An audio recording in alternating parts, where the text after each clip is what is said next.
Howdy, howdy, my friends. Welcome to the channel, or welcome back to the channel. Today, we're hopping into Del Mar. Let you know what's happening, especially if you're thinking about moving out here, some projects that are going on, some housing things that might affect you if you are thinking about living in Del Mar, some new things around town. So we got a fun one today. Let's get into it right now.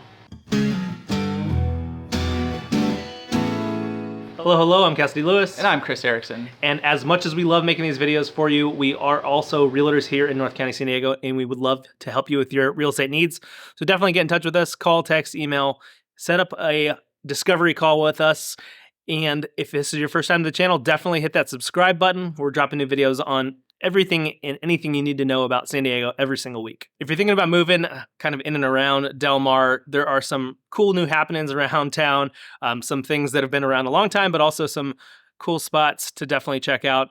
The first one on the list is a new music venue. There's not a ton of music venues in North County, San Diego. No. One of our big ones is Belly Up in Solana Beach, and they are now kind of running this new one called The Sound at the Del Mar Fairgrounds. And it's about, I don't know how many people it can fit, but it's a little bit bigger than the Belly Up. If you've ever been to a House of Blues, it's kind of looks about that size. And they're getting some cool artists.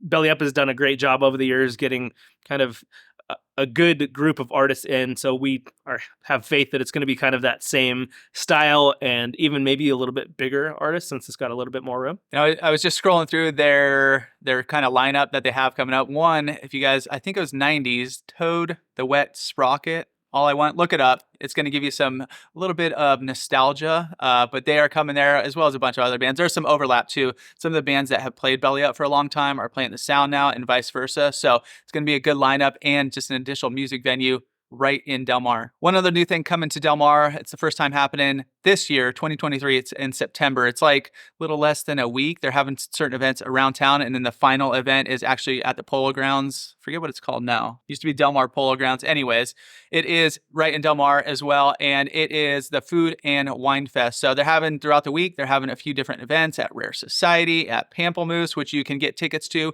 or you can get tickets to the 2-day event where you go, there's like 200 vendors, wine, beer, different kinds of spirits, food, all that kind of stuff. So it's going to be a big newer event right in Del Mar as well. So if you're living there, you can just shoot down there, Uber down there. It'd be a good event to check out. Not new, but something you might not know, that Del Mar has a farmer's market kind of right by the Civic Center in Del Mar from 12 to 4 on Saturdays. Definitely a cool spot to check out. A lot of vendors, a lot of cool spots to check out. And that kind of ties into Del Mar as a whole. This would be a good spot to go get your fresh fruit and veggies and all that kind of stuff. Check out some new little food spots that, some vendors and whatnot that are there. But downtown Del Mar as a whole, there's not really any big food stores, big grocery stores. It's kind of like these little shops, these little restaurants, really cool vibe, really good spots to check out. But if you want to do that bigger shopping, go to Vaughn's or whatever, you're going to be going up to kind of, a little bit further towards the southern end of Del Mar or shoot down to Solana Beach. So there's nothing right in the heart of town. So you might need to travel a little bit, especially for all those big box stores. If you're looking for Targets and Home Depots and all that stuff, you're gonna have to go out of the city proper, 92014, which is considered Del Mar as well. There is some stuff right around there, but as far as the specific city of Del Mar, there's not any of those big convenience, big box stores.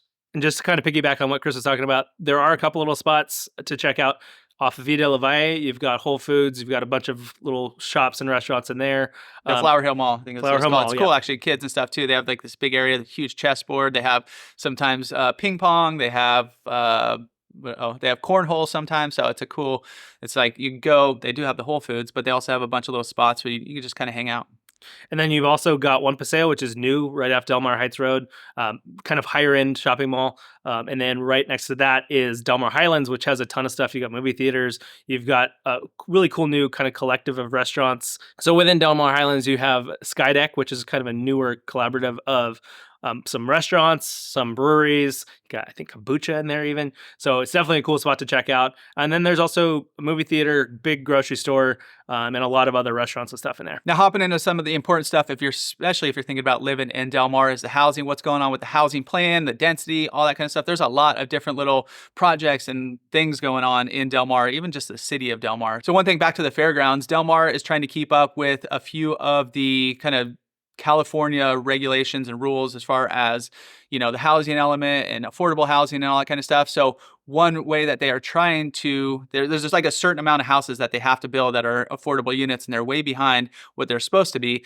One kind of solution that they're putting forward is building affordable housing at Del Mar Fairgrounds. So it's like 50 affordable units there. They're still kind of in the planning phase of those, so nothing has come of it yet. But there's also a few other projects that the city of, or that Del Mar is working on as a whole. There's another project that they're working on that kind of is the same part of that housing element, trying to add units, called Seaside Ridge, right at the end of Via de la Valle, right on the water. They're trying to get over 250 units put in right there. And obviously, with anything that's a lot of units, the city and the people that live in the city kind of fight back on it because they don't want the extra traffic. And, essentially, it's right now it's just a vacant lot. So changing the aesthetics of that portion of Del Mar also. So it's just something to think about. Dog Beach is just to the south of that. So the parking part of it is going to be part of the battle also. Yeah. And one other thing that will really affect housing in Del Mar is potentially coming to fruition in June. And it's called SB 9, which is a California law that was passed back in 2021. And it's allowing basically single family lots to be split and build either duplexes or fourplexes on them. So add some more units to the, to surrounding areas. So sometimes, if it was just a single family house, this does go through. There's still rules and stuff in place. You can't just build whatever you want. Like, it still has to go, Del Mar has to approve it. It still has to be aesthetically pleasing with the rest of the community that's going around there. It's not just, I want to build this, let's do that. But if they do pass it, expect more density in a lot of these places. Not only can the developers put more houses and more units on a specific parcel of land. Let's say there's an old house that was going to be a scraper anyways. Instead of building like a huge mansion, they're just going to maybe potentially divide it, either split the lot, build two, or just make like a fourplex and then be able to have 4 units on there. So I would expect to see a lot more of that, because not only developers, are going to make more money from building 4 units as opposed to 1 on a lot, but also it's just going to help Del Mar kind of come into terms with their affordable housing, or just their housing plan, not necessarily the affordable housing, because I don't know, there's no real, their argument for this is that just having more units and more housing, it's going to, make it a little bit more affordable, but it's Del Mar. So it's not really going to be there's still going to be high end units, I'm assuming, but it will potentially add a lot more density in certain areas of Del Mar if this does go through. If you go down to places like Coronado, which is another high-end coastal city, they've already had this in place. You can definitely just tell which places are now more dense, like where they was just original little house, and now all of a sudden you've got like 4 row houses. So it definitely makes things more dense. It definitely brings a lot more cars, a lot more traffic. So it's just something to think about. And a few other things happening in Del Mar that are kind of longer term, potentially happen. One's not even going to be potentially ready till 2035, and it is moving the train tracks. Right now, the train tracks go along the bluffs. I was reading an article and it said it's the second most traveled route in all the United States. So that's something else to think about too.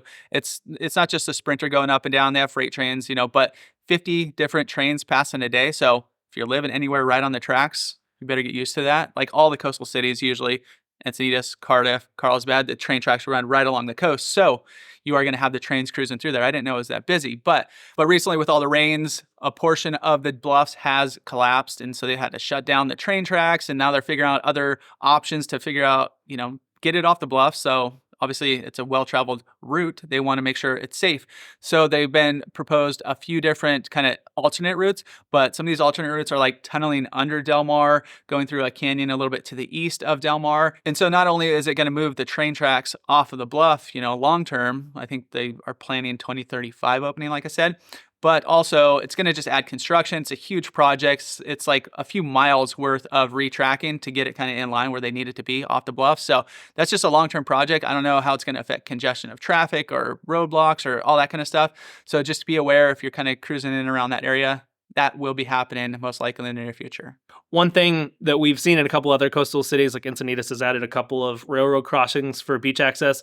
Del Mar is doing that as well. Right now, you've only got Dog Beach, and then Powerhouse Park, you've got beach access there, and then at Torrey Pines. So other than that, it's all bluff, and obviously it's unsafe, but it's also illegal to cross the tracks. So you got to pick one of those spots to build across. One other thing that Del Mar's working on is putting all the utilities underground. They've already started a few projects to put all the power lines and utilities and all that stuff underground, not only for aesthetics. They just have these big power poles that have been there since like the 50s and 60s. They're whatever. They're not huge, big, huge, high. What are they called? High lines. High lines. They're Right. just power lines, that you see in typical neighborhoods.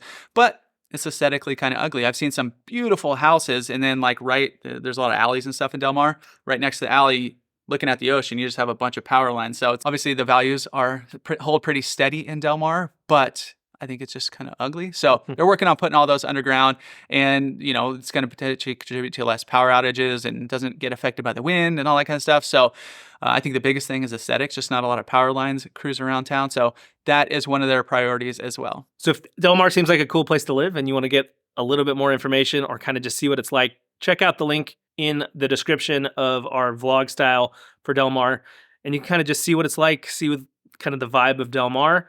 And just as a reminder, if you are thinking about moving out this way, definitely get in touch with us. We are real estate agents here in North County, San Diego, and we've got your back when moving in and around San Diego.